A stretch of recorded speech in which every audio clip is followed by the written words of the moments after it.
Performing a Jefferson curl. Jefferson curls are a pretty controversial movement, but I love them and I attribute a lot of my hamstring mobility and spinal health to it. You either love them or you hate them.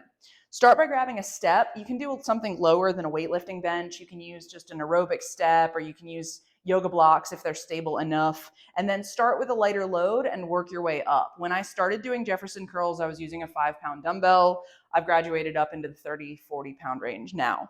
So stand at the end of your step, whether it's a weightlifting bench, a step, or whatever. You want to have the weight centered kind of on the ground in front of you. I squat down to pick my weight up because I don't like getting into the movement from the bottom up. So I'm going to squat it up from here and stand up with it in my hands.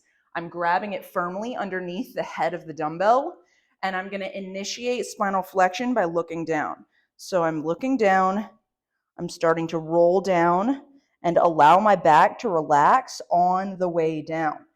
From here, I'm getting now into my hamstrings a little bit.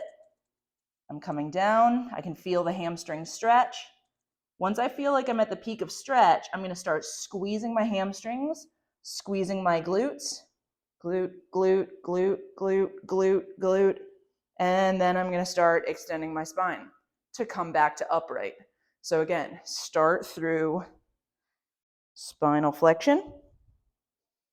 Allow yourself to relax into the movement a little bit. Pull your abs in tight. Find your hamstrings. Come down into the stretch. Squeeze your butt on the way up. Squeeze your hamstrings on the way up. And stand up nice and straight at the top.